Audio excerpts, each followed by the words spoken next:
All right, welcome back to our next lecture. This is going to be our second lecture for synapses, and we're going to be talking about the chemical events at the synapse today. So let's just go ahead and have a quick refresher. I think last time we talked about Sherrington's three observations, and those observations were that one, the reflex arc was slower than how fast electricity travels across the axon.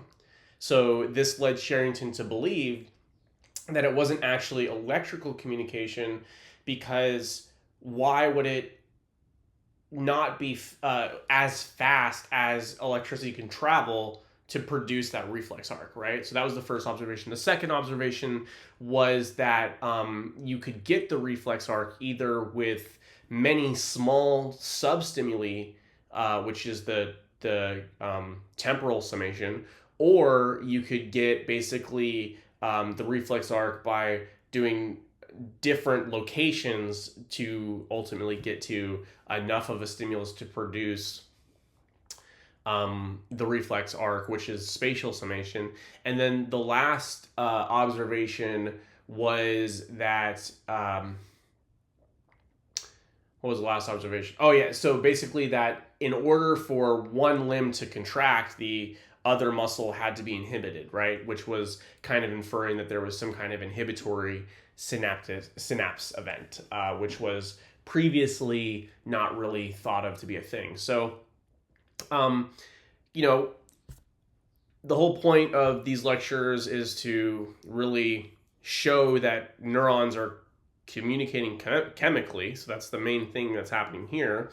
And although Sherrington had some really good observations and some really excellent points to infer this, most neuroscientists and physiologists agreed that synapses existed and that neurons were not directly connected, but they still thought that the synapses were electrical. So again, here I'm saying that they were not directly connected. If you remember from, I can't remember if it's the second lecture or the third lecture at this point, but basically there was that dispute between Golgi and Ramon Cajal, and Golgi thought that the synapses were all contiguous, which is what people thought for a long time, and Ramon Cajal thought that there was a small gap, which is, goes on to be described as the synapse. And then obviously Ramon Cajal ended up being right about that.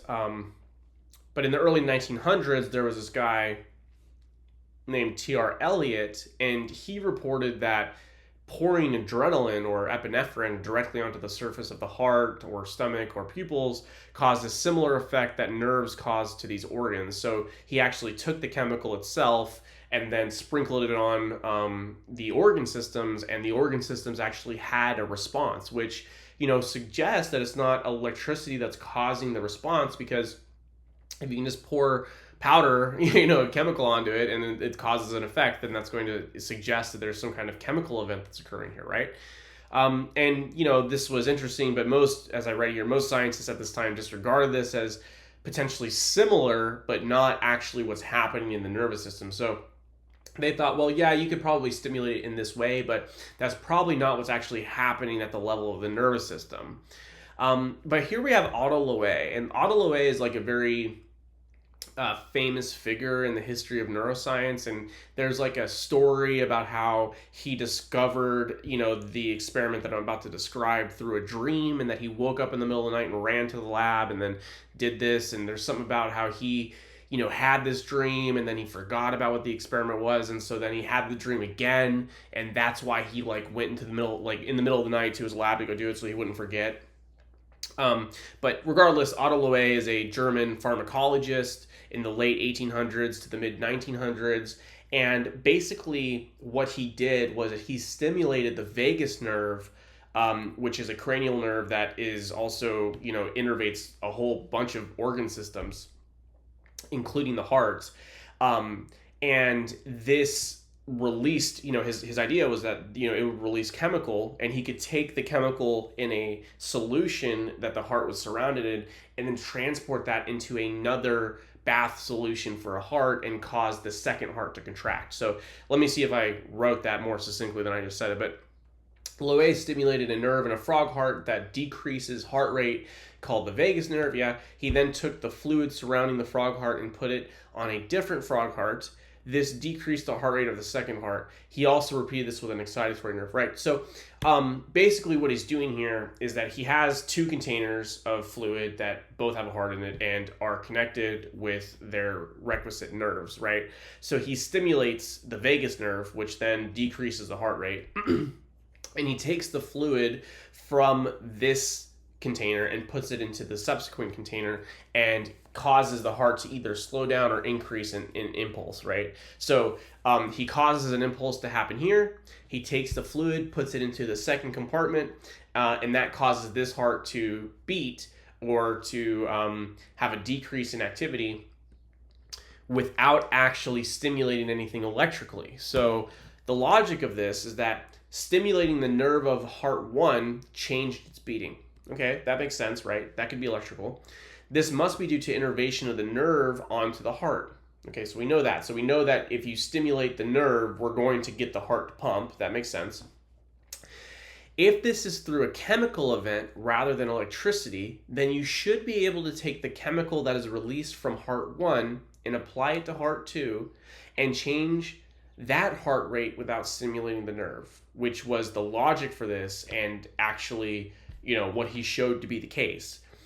This experiment actually won him the Nobel Prize, but many people in the 1950s were still a little bit skeptical of this hypothesis. Eventually, the evidence would become undeniable, but this was kind of a radical idea at the time.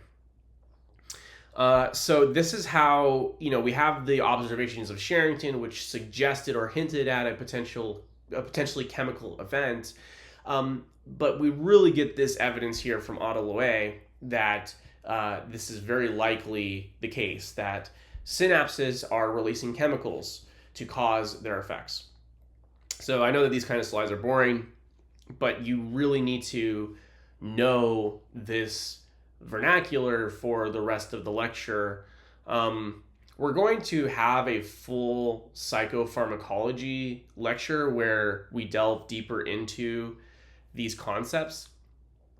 But just in case I accidentally just, use this vocabulary, I want to make sure, because it's just kind of a part of the way that we speak about these things. So I just want to make sure that you know what I'm talking about. Receptors are, I think that most people have heard the term receptor, and maybe you're very familiar with what this means, but in case you aren't, receptors are proteins that span the phospholipid bilayer and mediate some effect in the cell or neuron. So, you have your phospholipid bilayer, and there needs to be a way for the ions to go into the cell to have an effect, or as we'll talk about later, different types of receptor subtypes, which will cause some effect. And so it spans the phospholipid bilayer to create the opening for the ions to flow in, right? So receptors are just proteins that are embedded in the phospholipid bilayer that are sensitive to some kind of chemical. Often in the context of this class, it's going to be a neurotransmitter. And then that allows the influx or the efflux of ions, or as we'll talk about later, certain intracellular mechanisms.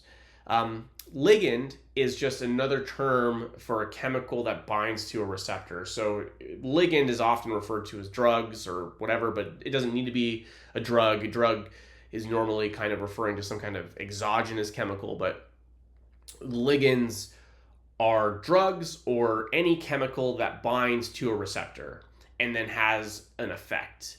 And then we'll talk about, these three things are basically different types of ligands. But so what did I write? I said this is a chemical chemical that binds to a receptor. Serotonin binds to serotonin receptors. Dopamine binds to dopamine receptors, etc. So then we also have different types of ligands, which will either be agonists, antagonists, or inverse agonists.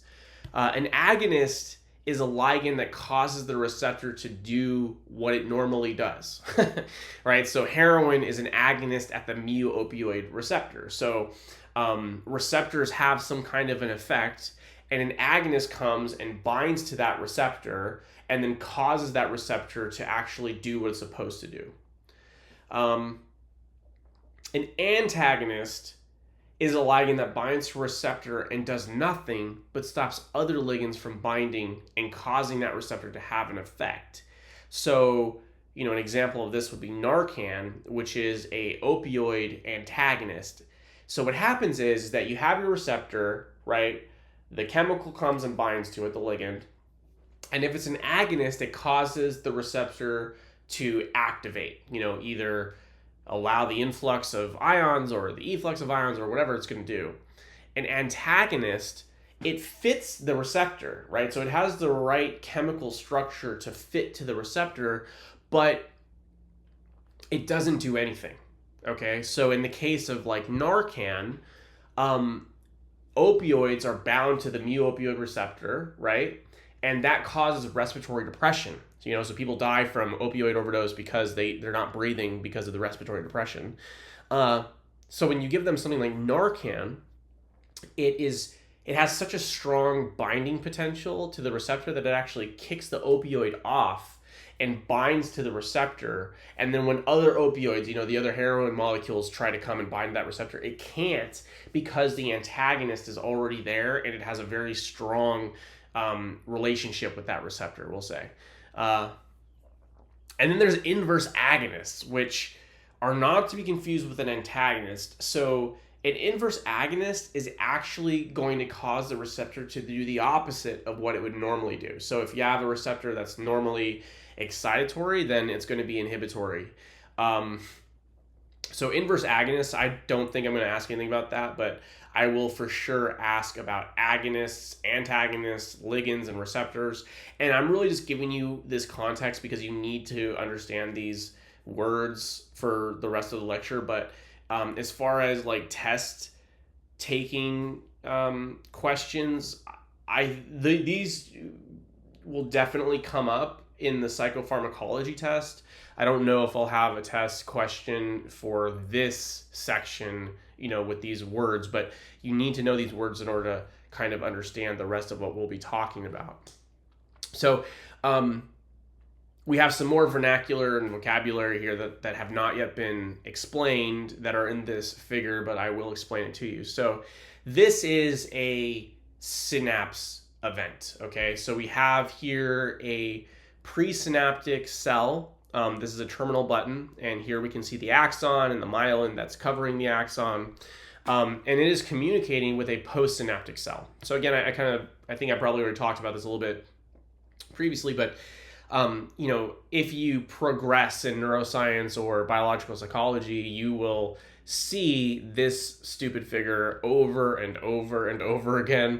You'll see a presynaptic cell communicating with a postsynaptic cell, and then the events that are happening at the synapse, right? So this is a very common diagram in all walks of neuroscience. So what is happening here? You will need to know these events. There are 10 of them, so I know that can be a little bit overwhelming, but they make sense, and the order of them kind of makes sense. So spend some time with this. We're going to go over it right now, and I'm going to explain, these vocab words here when we come to each of them in this figure. But let's just go ahead and make sure we understand what's happening here. We're zoomed up super close onto essentially this, right? So that figure that I'm showing you is a zoomed in version of some presynaptic terminal button communicating with some postsynaptic dendrite and actually a dendritic spine most likely. But what's happening here is the first thing that needs to happen is neurotransmitter is synthesized and stored in vesicles, okay? So vesicles are compartments where neurotransmitter is stored prior to release. It's just a little, it has its own membrane that locks the neurotransmitter away from the other, the intracellular space here. And the neurotransmitter is stored in these vesicles. It's actually made up in the higher part of the cell. We'll go over that in momentarily here, but the neurotransmitter is synthesized and stored in vesicles. That's step one, right? It makes sense that it would be step 1 too, because we need to make the neurotransmitter to release it into the synapse, right? The next step is that an action potential invades the presynaptic terminal.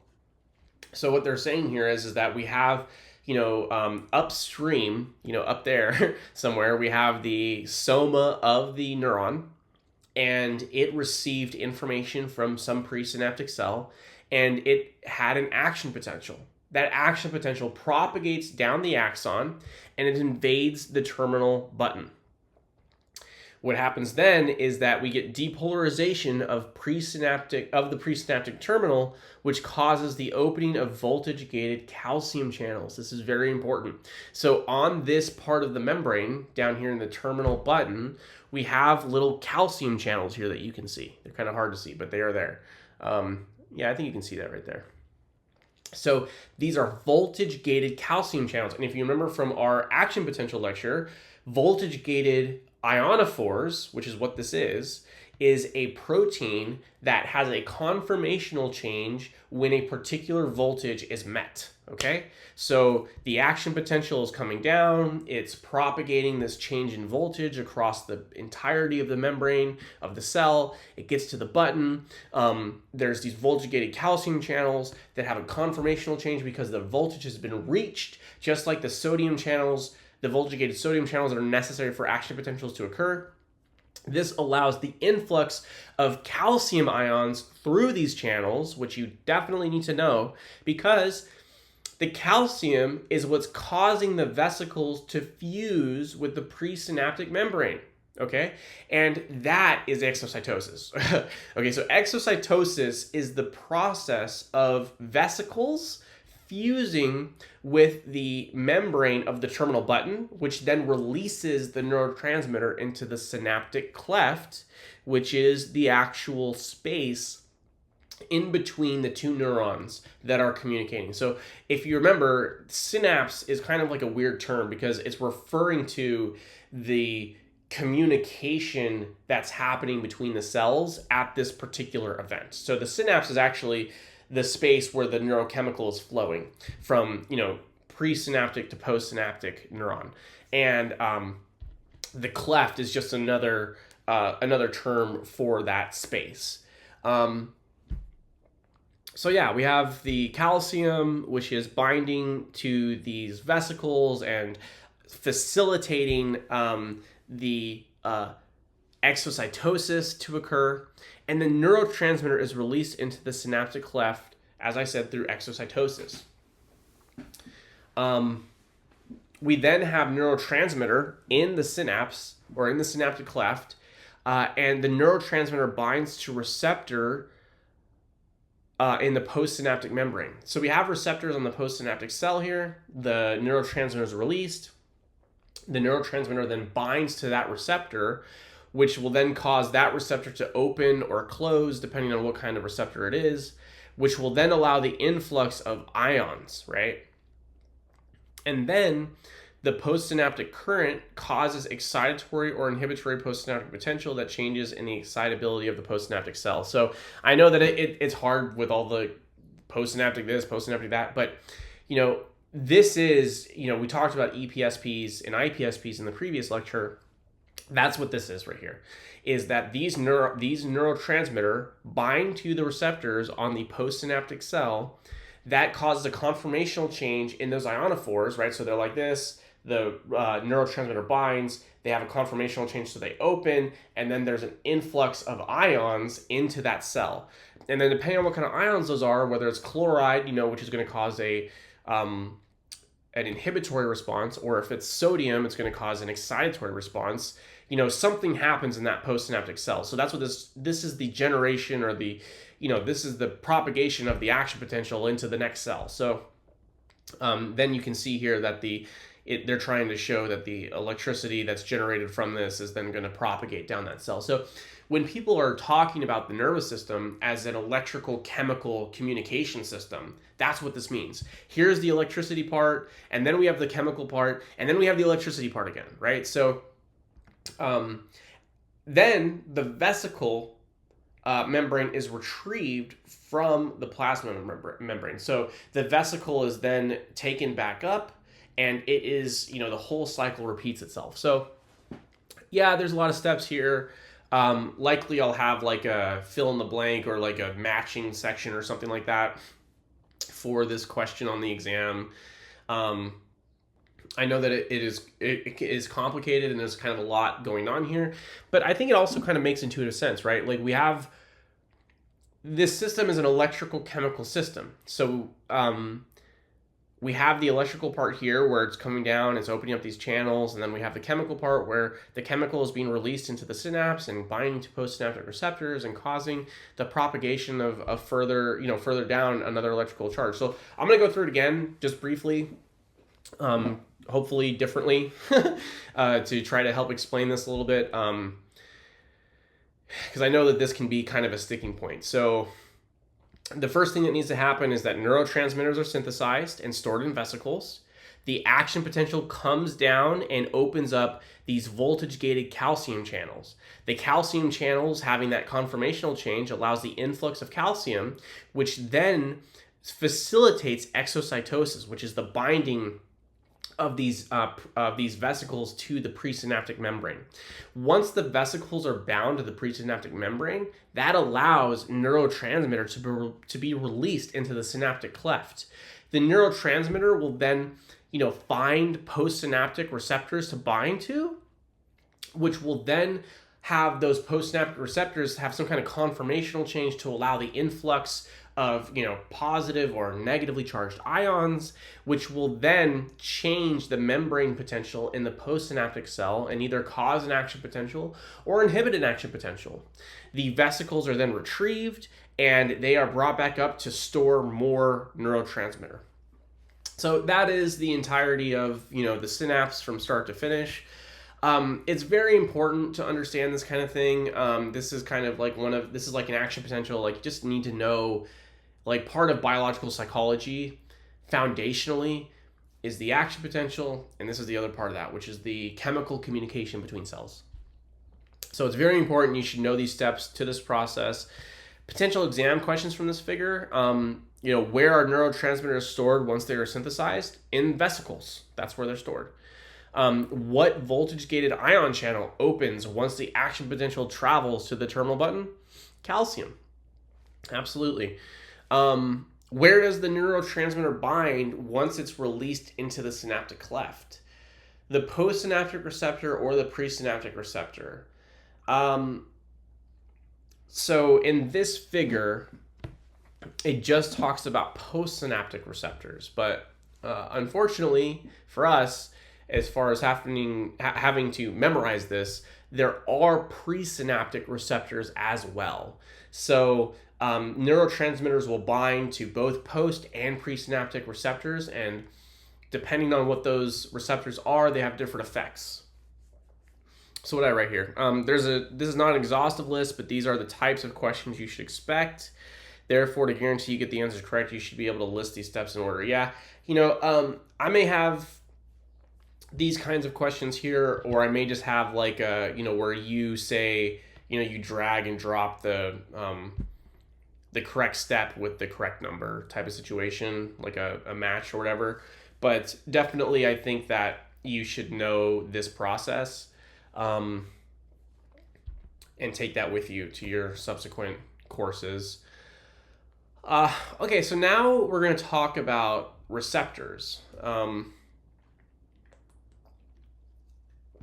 This is very important. I think I say that about everything, so I apologize. And you're gonna have quizzes, which will essentially be your study guide for the exam. So I know that maybe this is a lot of information, and so you're like, he talks a lot, and he's saying all this stuff. Like, how is it that I'm supposed to know all of this? I get that. I know that I say that's all important, and there's a lot to take in here. But everything that you're going to need to know for the exam is going to be on the quiz, and you're going to have 2 attempts at each quiz. So Don't worry, don't panic. Try to just absorb as much of this as you can, and then once you take the quiz, you'll know exactly what you need to study for the exam. So that being said, this is very important, you guys. Like, these receptors, understanding different types of receptors is crucial to understanding how the nervous system is having, how the nervous system works. So we've already talked about ionophores. Another name, an ionophore in general is just a protein that allows the passage of ions through. So not all ionophores are receptors, okay? But all ionotropic receptors are ionophores, right? So ionophores are just a protein that allows the passage of ions. But ionotropic receptors are ionophores. Ionophores are not necessarily ionotropic receptors. Okay, so ionotropic is referring to a particular type of receptor. And ionotropic receptors change their conformation and allow the influx or the efflux of ions. And this is a fast effect. So here we can see some receptor. Actually, let's look at this one, because so what this one is talking about is that, ionotropic receptors consist of 4 or 5 subunits with an ion channel in the center. So it's like, nicotinic acetylcholine receptors are like this, where they have a bunch of subunits that come together to actually form the receptor. And then there's like a hollow passageway for the influx or for the influx or the efflux of ions. But this allows us to kind of see this picture over here on figure B, gives us a better picture of what's happening. So, you have neurotransmitter, which is a green ball here, or circle, and it binds to the receptor, which then causes the ionotropic receptor to open. So this is one conformation. It has a conformational change here where now it's open, and that pore is free to allow the influx of whatever ion it's sensitive to. So some examples of ionotropic receptors are nicotinic acetylcholine receptors, AMPA receptors, NMDA receptors, kainate receptors, and GABA A receptors. Let me just really quickly, I do. Okay, so we're going to go over this in greater detail momentarily, but you should also kind of be, the reason why I have these two ions here, I have the cation sodium and the anion chloride here, because you should ask yourself, what happens if we get the influx of chloride? So there's a lot of different types of ionotropic receptors. Some of them are inhibitory and some of them are excitatory. And what determines if they're inhibitory or if they're excitatory is whether or not we get an influx or an efflux of an ion of a particular charge. Okay, so let's go ahead and do some problem solving here. We have this ionotropic receptor, which is showing that the pore is allowing the efflux of ions, which means efflux means the ion is leaving, going away, getting out of the intracellular space. So let's go ahead and pretend that this ionotropic receptor allowed the efflux of chloride. What would happen to the cell's charge if we had an efflux of chloride? It's a negatively charged ion, so it's an anion. And if we allowed negatively charged ions to leave the cell, then that means that the cell is going to become more positive, right? That should be intuitive, because the negative charge that chloride would normally be imposing on the cell is getting out of the cell. So the efflux of chloride would cause the cell to become more positive. What if it was the efflux of sodium? Sodium is a positively charged ion. So if this were a sodium channel that allowed the efflux of sodium, then this would become more negative, right? Because sodium is a positively charged ion.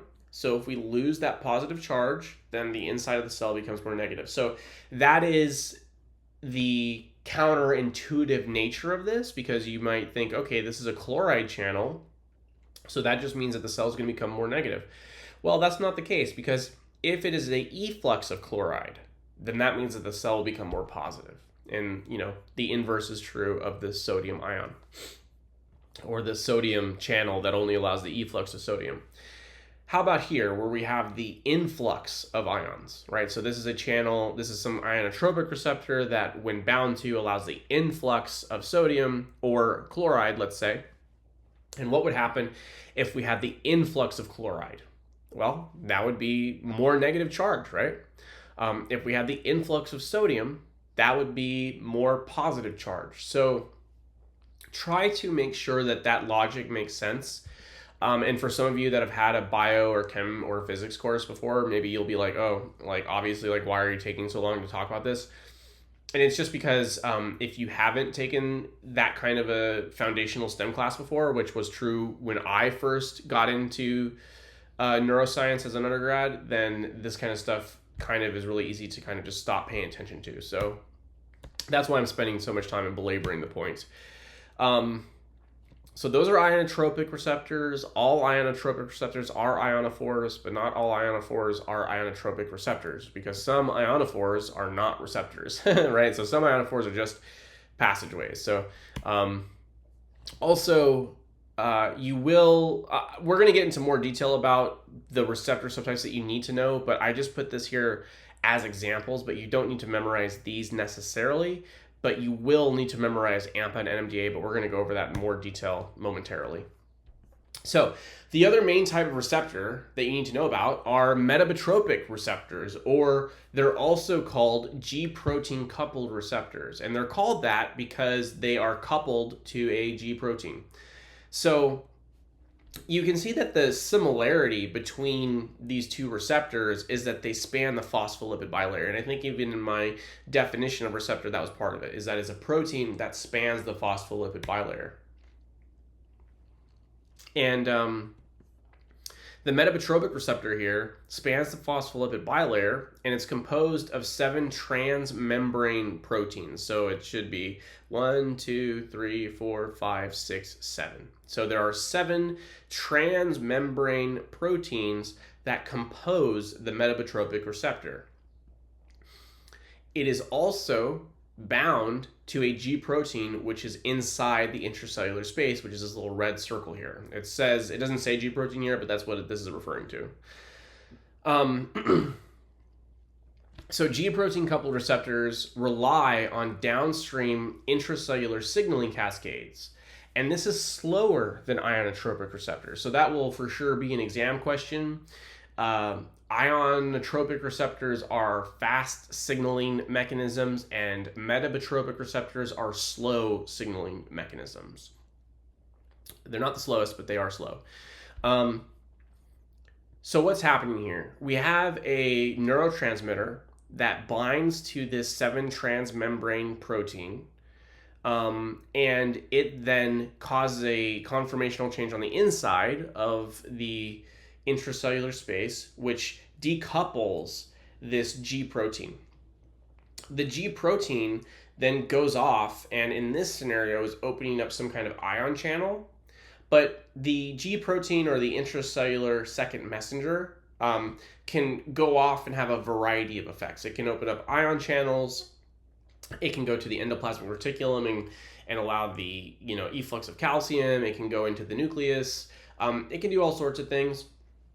But what you need to know for the exam is just that the G protein is the intracellular second messenger system, and it will have some kind of downstream effect that can then have an effect on the cell. You know what I mean? So if it's an excitatory or an inhibitory G protein, that means that the G protein is going to have those effects downstream. It's not like an ionotropic receptor where the effect is localized. So some examples of G protein coupled receptors are muscarinic acetylcholine receptors, metabotropic glutamate receptors, GABA receptors, GABA B in particular. Dopamine receptors are G protein, and opioid receptors are G protein coupled. So I'm also kind of instinctively just saying G protein coupled receptor, but again, try to remember that the metabotropic receptor and G protein coupled receptor are the same thing. So if I were to say, what's an, I don't think I'll have a test question like this, but just so you would know, if I were to say an example of a metabotropic receptor is, A, in that example, I say dopamine. And then maybe the next question says another example of a G protein coupled receptor would be, dopamine, for instance, then that would be essentially the same question. So don't get confused by the different names that are referring to the same thing. So there's also autoreceptors. So autoreceptors are found on the presynaptic cell and will be activated when a sufficient amount of neurotransmitter has been released to provide inhibitory feedback. Autoreceptors are inhibitory receptors. So what this means is that we have an autoreceptor on the presynaptic cell. This presynaptic cell is releasing neurotransmitter into the cleft or whatever, and then it binds to this autoreceptor once there's enough neurotransmitter, right? So it's like we have all this neurotransmitter here, it keeps on pouring out, but then it kind of diffuses, and the fact that it can diffuse, is indicating that there's kind of enough of it, and it will bind to this receptor. This receptor then goes back and talks to the cell that it's a part of, the presynaptic cell, and it says, hey, you know what, we don't need any more neurotransmitter. How about you go ahead and stop pumping neurotransmitter in? So it's like you have some guy that's like pouring concrete down there, and like the guy that's like actually pouring the concrete is like, hey, like stop pouring the concrete, and then the guy that's like doing the truck, signals the mechanism to stop pouring the concrete, right? So autoreceptors are saying, hey, there's enough neurotransmitter down here, stop releasing neurotransmitter, and then that autoreceptor, inhibits subsequent neurotransmitter release. Okay. So neurotransmitters and neuromodulators are released from the synapse. Yeah, I mean, we've been talking about that the whole time, right? Most animals have the same neurotransmitters or some variation of a similar chemical. Yeah, so these chemicals are very evolutionarily like preserved across species, right? So it's like you have dopamine, some version of dopamine in flies. It's not the same type of dopamine that we have, but it's very similar. And then you just have straight up dopamine that's found in rats and humans, which are the same. So you don't need to memorize this entire table, but I'm showing this to you because it is important to know the different types of neurotransmitter like subpopulations, because drugs have effects on like a monoamine oxidase inhibitor is going to only affect serotonin, dopamine, and adrenaline, and norepinephrine, etc. So, there's consequences for the kind of categorization that these neurotransmitters are under. So we have amino acids, right, which are, they're just amino acid neurotransmitters, which are glutamate and GABA, glycine, acetylcholine, aspartate. From this list, you will need to know that glutamate and GABA are amino acids. You don't need to memorize glycine, aspartate, and acetylcholine, but you do need to know that glutamate and GABA are amino acids. For the monoamines, you need to know that serotonin and dopamine are monoamines, okay?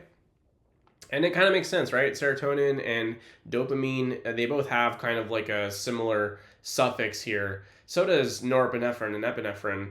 And norepinephrine and epinephrine, by the way, are the same as adrenaline. So I know that that's annoying because there's always like multiple names for the same thing. But if somebody's talking about adrenaline or if they're talking about epinephrine, it's the same chemical.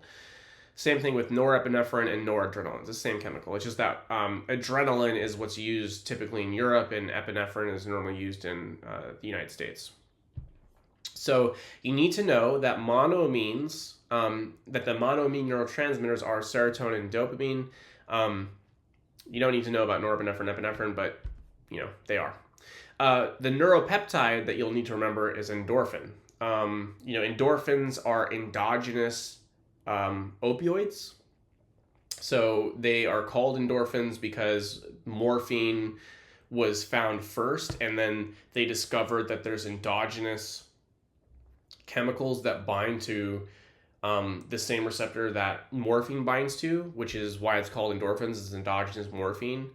But you just need to know that that's the neuropeptide that we care a lot about. Substance P and neuropeptide Y are also extremely important, but we won't be getting into that very much at all until we get to sensation and perception. The purines and gases you don't need to know, but I'll just tell you, the purines are ATP and adenosine, and that might be a little bit confusing because you may remember that adenosine triphosphate and adenosine, which is just three of them, and a phosphate, they are the energy system for the cell, right? But they also have receptor binding sites that they can bind to. So that makes them also neurotransmitters or neuromodulators. And then the gases, like nitric oxide, that's a very interesting neurotransmitter. And gases in general have a really interesting mechanism of action, but we won't be going into that for this class. So again, in case you're falling asleep here, which I wouldn't blame you for falling asleep to this, but the amino acids that you need to know are glutamate and GABA. The monoamines that you need to know are serotonin and dopamine. The neuropeptide you need to know is endorphin, and you don't need to memorize the purine and gases. Okay. And also, I know that it's annoying. I keep going over things. Just put me on 2x speed or whatever if you already understand what I'm saying. Okay, so there are some things that you have to know. Okay, if you took a introduction to neuroscience or a biological psychology class, you need to know that action potentials are the propagation of electrical signals down the freaking neuron. You need to know that synapses are chemical. You need to know that the brain is an electrochemical communication soup. You also need to know this, that glutamate is the main excitatory neurotransmitter in the nervous system. I put this chemistry picture here because that's what it is, but I don't know anything about chemistry. So if you do, then there you go, have fun with that. But you need to know that glutamate is the main excitatory neurotransmitter in the nervous system, and it is the precursor for the main inhibitory neurotransmitter in the nervous system, which is gamma aminobutyric acid, okay?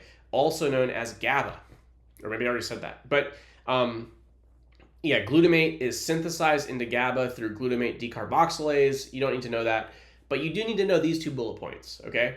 That glutamate is the main excitatory neurotransmitter, and that GABA is the main inhibitory neurotransmitter, and importantly, that glutamate is the precursor to GABA. Also, nobody says this fully gamma aminobutyric acid or whatever. Everyone just refers to it as GABA. And sometimes you'll read papers where they say this first and then they shorten to GABA. It's bro, everyone knows what GABA is. But in any case, so make sure that you know these 2 things. These 2 bullet points are very important.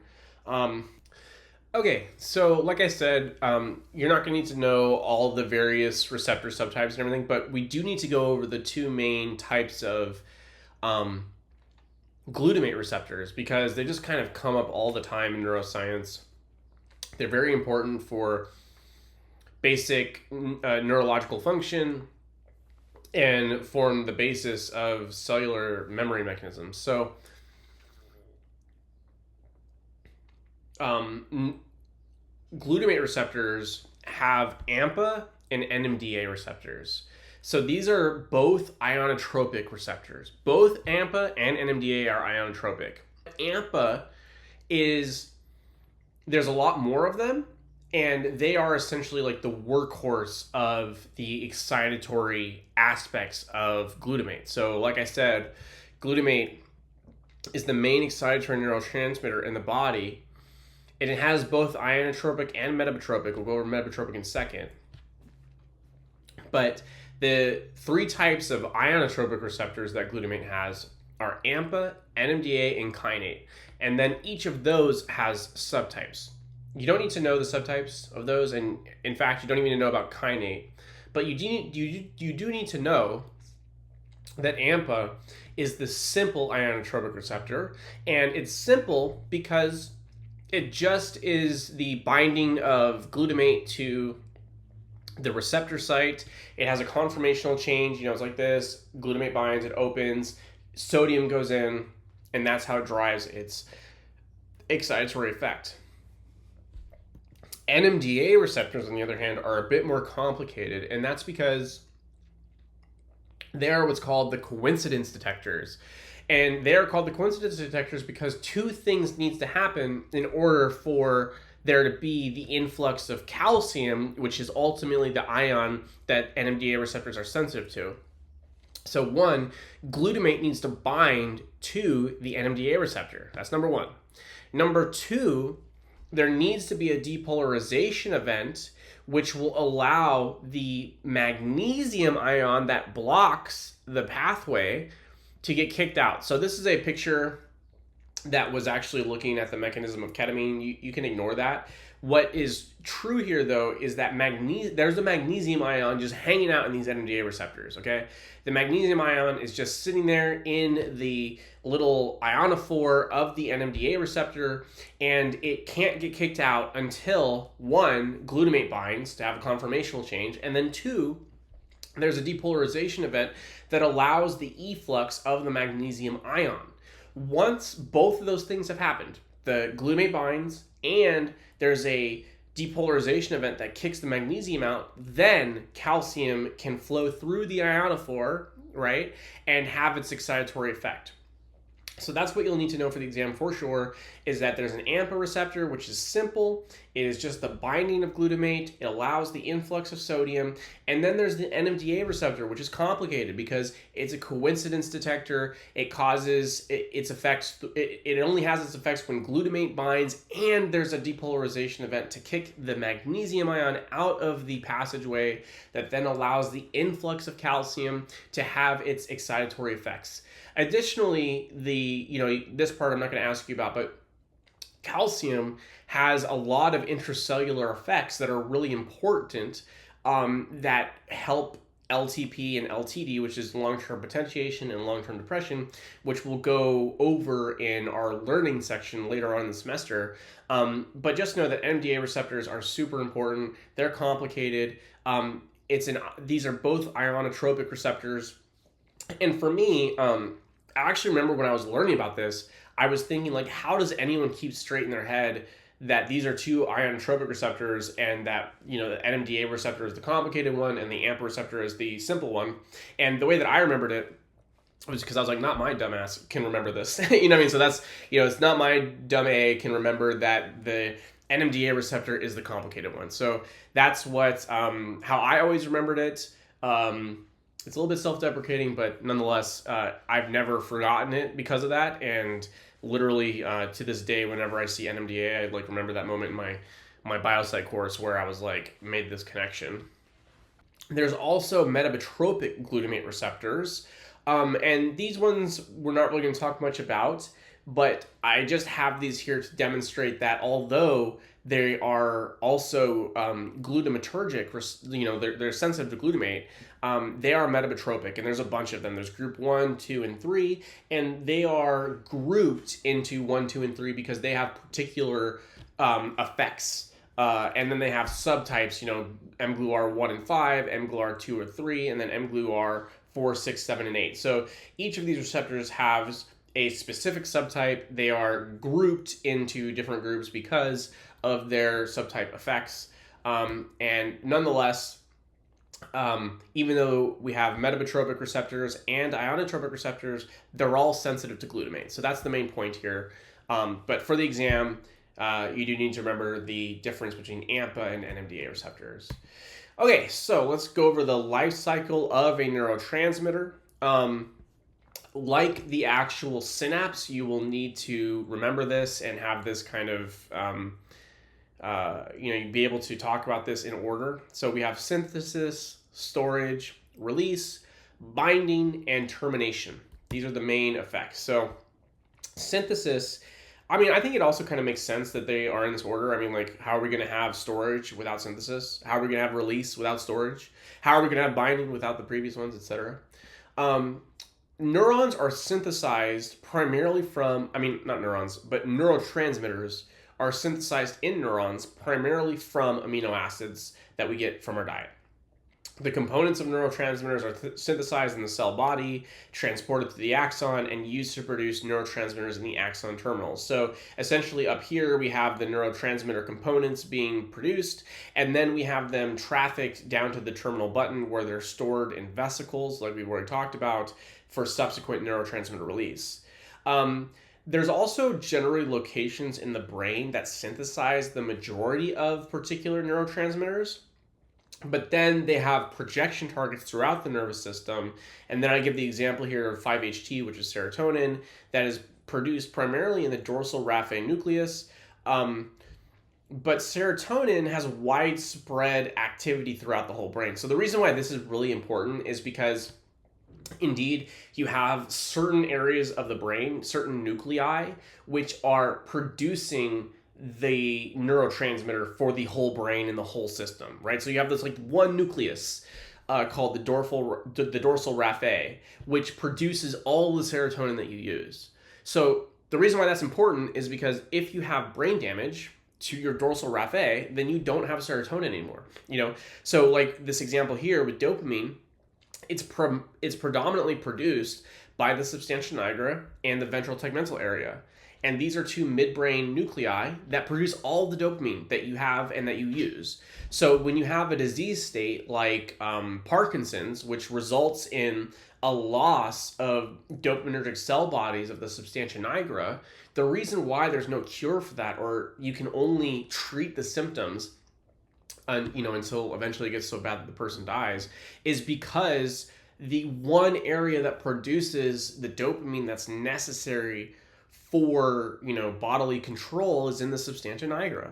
So this is just kind of a like how the brain works, is that we have various locations for a lot of neurotransmitter systems where all of those neurotransmitters are produced, and then there's axons that innervate the rest of the brain to send that neurotransmitter out.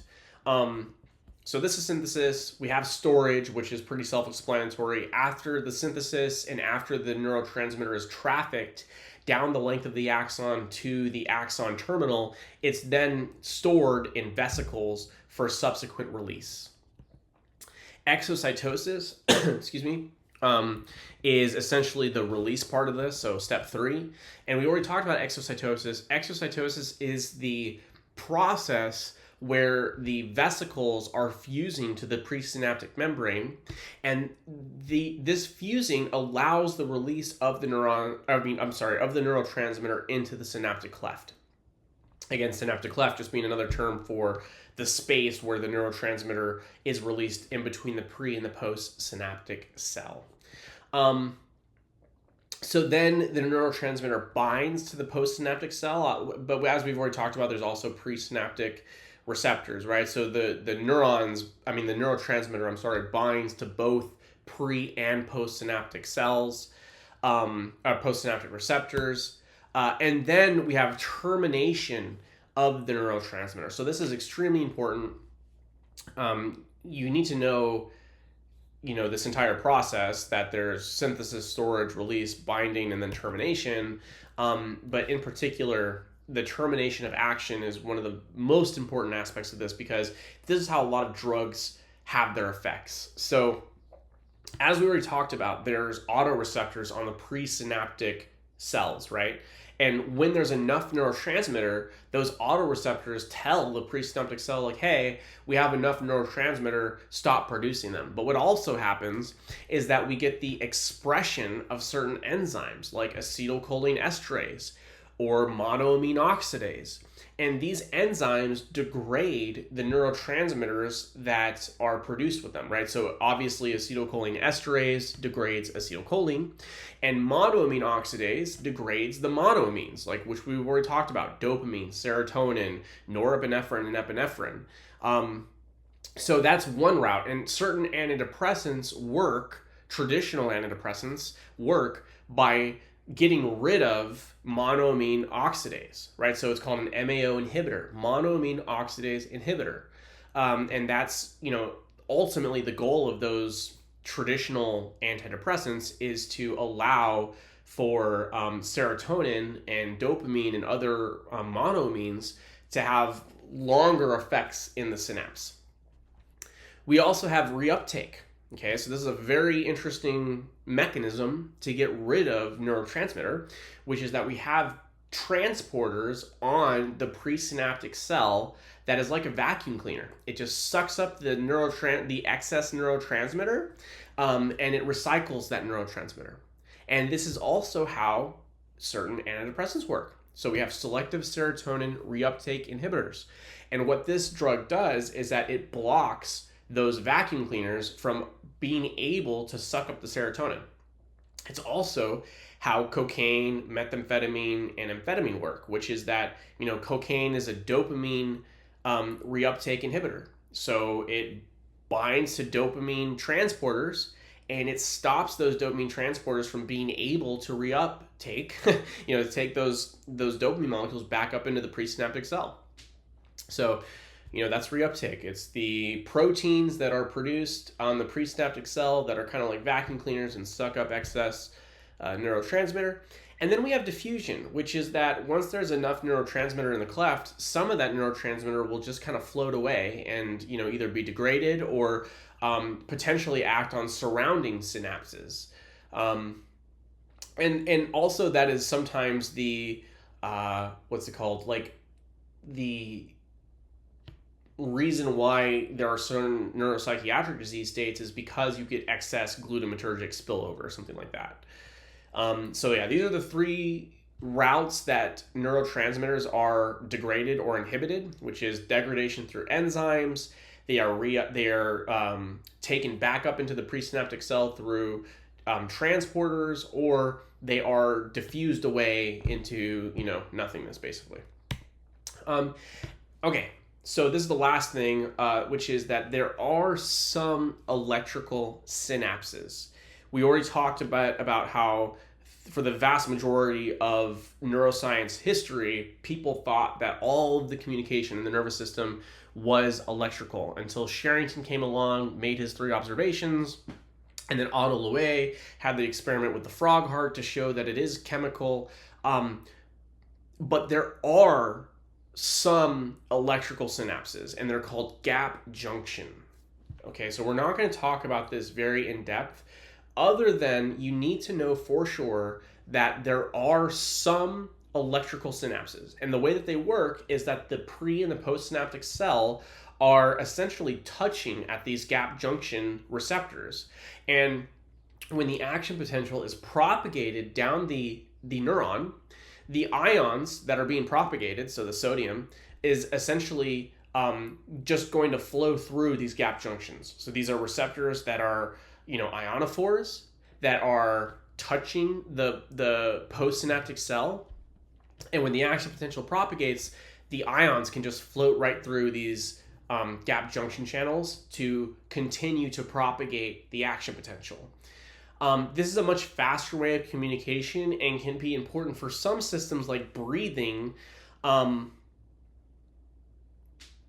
which is hard to do because it is important to inhale on both the right and left side simultaneously. So it's like your lungs need to have a way to be able to coordinate their action, which requires extremely fast communication, which is where,